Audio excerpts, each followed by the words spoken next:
But Yeah, stuff and things. So what do you want to talk about first? You played the Asura's Wrath. that thing, Asura's Wrath. Asura. Asura. It's like the Kingdom of Amalek. It's like all these words with A's that start at the beginning, and you don't know how to pronounce it. And it's Japanese, so you don't know if you're pronouncing it right. Is it Asura? I think it's Azura's. I think it's Azura's. You think it's spelled like it's pronounced like a Z? Yeah. Or Ashura's. Do Japanese words have secret Z sounds? I don't know. Fuck that. Is this a thing? Anyways, it was Asura's Wrath I played the Asura's Wrath demo, Chapter 5 and 11. Ha ha ha ha ha. Keith spilled soda on his lap. I spilled soda on my lap. And that was fun. That was ridiculously fun. I thought that game looked really stupid at first, and I was like, I'm going to hate this. And then you played it, and you realize that you're this ridiculous Doctor utter badass. Yeah. There's just the right amount of interactivity through the entire experience that it feels like you're actually contributing in some way, even though a lot of it's just a stupid cutscene. Yeah, it felt like God of War with but 4 extra arms. You're a six-armed badass. Yeah, it's just and your arms being ripped off and stuff like that, and you're just kind of going on like never happened. Yeah, it was pretty fun. It was kind of funny to realize that you not until you beat the entire first chapter that the game demo had, then going into the other one. No, it wasn't until then you realized that the entire other chapter basically didn't have any regular gameplay. It was like this massive, endless boss fight. Yeah, an interactive QuickTime cutscene with like some weird sort of like. Star Fox segments almost. It had 4 enemies spawn when I was fighting the spaceship. Like there was a part where you had almost a res thing going on where you're highlighting body parts and just firing attacks. It's like it wasn't until the actual second chapter that they let you play where you had like an actual like combat. Sorta. You were fighting like the most evilest motherfucker ever. It was so captivating to watch. But yeah, so that demo was actually ridiculously fun. That comes out in February as well. Yeah. February is going to be a very tough week in gaming. Actually, again, another game that just came out or is about to come out or whatever is called NeverDead, and I was just thinking about it because the ripping off arms and him just kind of going on like nothing happened. Like, have you heard about this game, NeverDead? It's some game where you play as a character that's cursed. It's the same sort of similar sort of like cartoony style and everything like that. But your body parts get ripped off, and you just keep playing. It's like you could lose a leg or your arm, and your character will sort of like hobble around or drag himself around with whatever limb is left. Or like you'll be able to use weapons based on what arms are left and stuff like that. Oh, so it's only for the PS3 and Xbox. Like I know nothing about it. Ooh, it's a Konami game. That's all I know about it is like the weird limb losing thing, but that just seems like it'd be really entertaining. Why don't we ask Konami if they'll send us this? I don't know. We have contacts with Konami.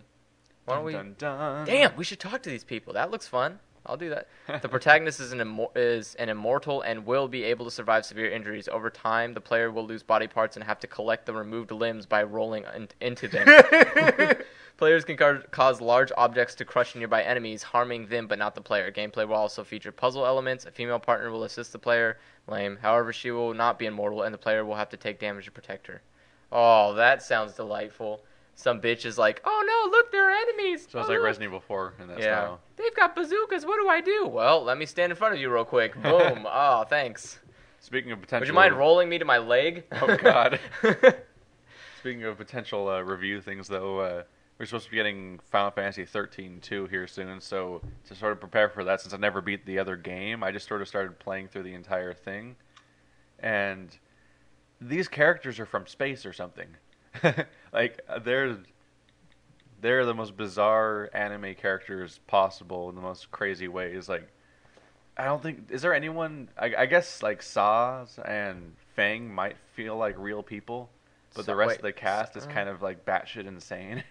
Yeah, but it's I don't know. It's hard to explain because it's Final Fantasy. Like that's it's the reason why I was kind of asking before outside the podcast like. Who the main character of the game was, because you would think it'd be Lightning because she's on the cover, but for like the entire game after the intro, she's like a non-character. She's just like I'm walking around and being bitchy, and she's the narrative. She has no character. She has like no character motivation. She's not the narrator. Technically, she's not even really necessarily a driving force in the story, just from the fact that she's with the other people and they're just kind of going together towards something. Where every other character in the game has some sort of developing 13 too. No, I'm talking about 13. Oh, and I don't know anything about 13.2 yet. Oh, 13.2, she's a narrator, because she's already seen everything that's happening. Oh. Speaking of narrators, though, like fucking Vanille from the first game, the narration is like this cold, sad person who seems completely sane, and the entire game she's batshit crazy. Yeah. Like nothing she ever does seems to make sense. She's on like multiple types of drugs simultaneously, bashing her head against walls. Yeah, but you have to imagine like that's like a cover thing because from where they're from, or who they are, they literally destroy the planet. I mean, like that's. But like, it wasn't even a thing of like, oh, look how happy and excited I am. It's like I am completely nuts. So, like, there's no cognitive reason behind anything I do in this game. Well, you always need. I'm so loopy. Watch me dance around naked. And like, I don't.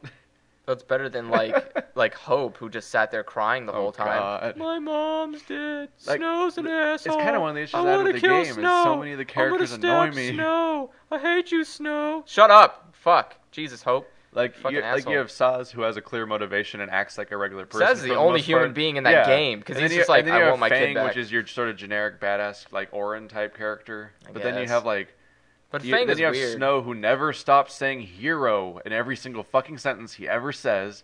You have Lightning, who is just an insufferable bitch for no apparent reason the entire game to all the people who are trying to help her. Her sister's dead. You have Vanille, who acts like a Martian, and then you have what's his name, Hope, that blames someone for the death of his mom, even though he played no actual role in the death of his mom.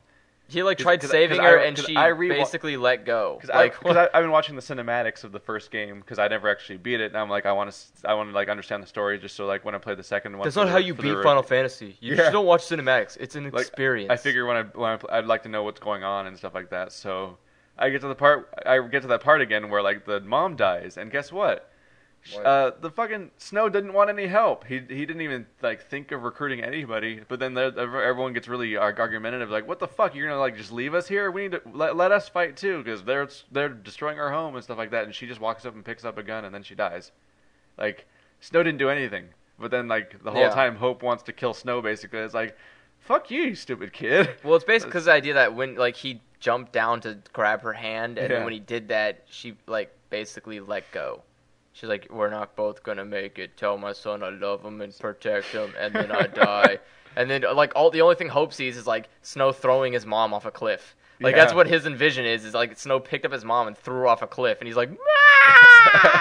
He's like, "I hate Snow. He's an asshole." So and then Vanille's like, "Why I end don't up you with this talk rough to him?" thing for the storyline of the original game where the only sympathetic character that I even care about what happens to is the most minor character in the game out of the 6 characters in the party. Saz? Yeah, Saz is the one person that gets the least time spent. That's not true. He had that big old breakdown that he had where he was just fuck this, fuck everything. You mean you mean the moment you mean the moment right before his Aeon appears, because that happens to every character.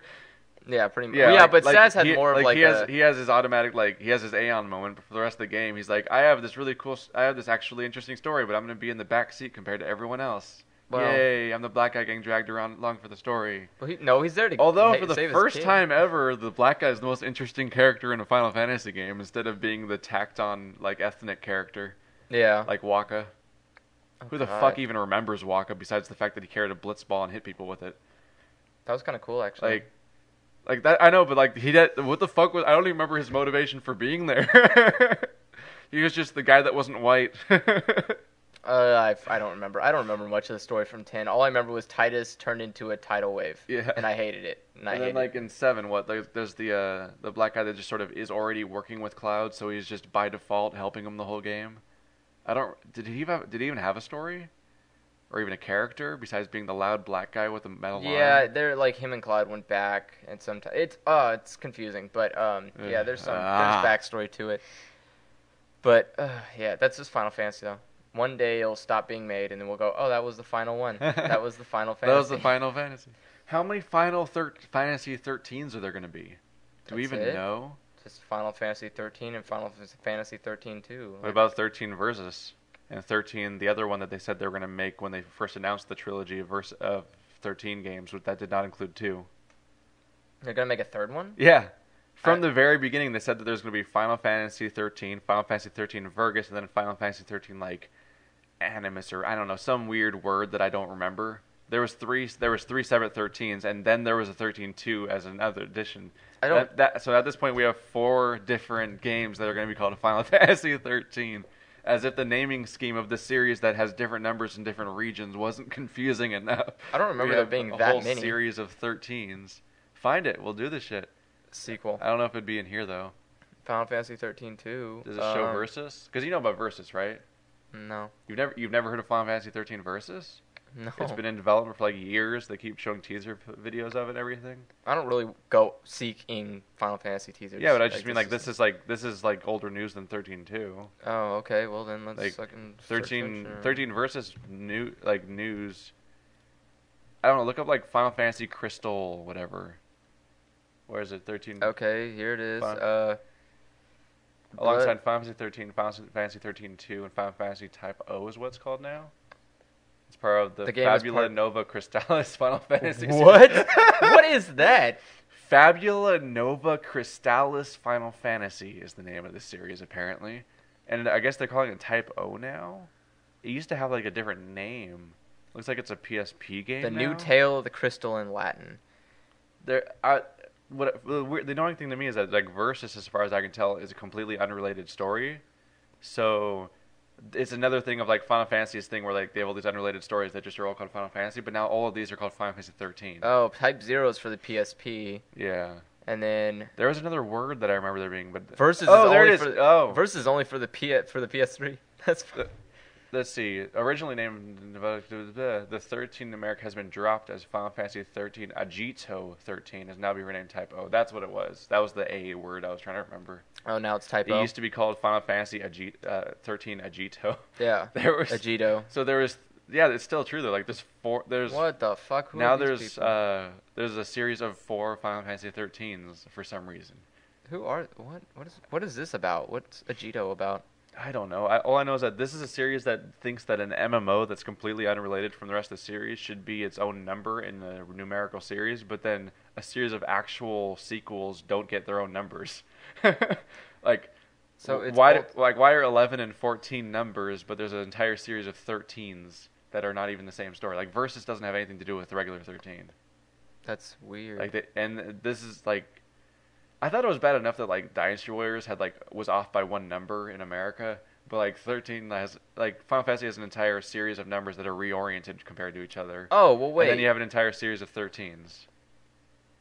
Wait, I'm confused. You have 2 10s and you have 4 13s. How many 14s? There it is a 14. Yeah. 14's already out, right? Bleh. Wait. Yeah, I think 14's already out. That means that there's going to be another 13 that comes out after. There's going to be 2 13s that come out after 14. No, that's online. What the fuck? That's another. Yeah, they're doing another online. No, it's already out, isn't it? Yeah, it's already out. Yeah. December 15, 2011.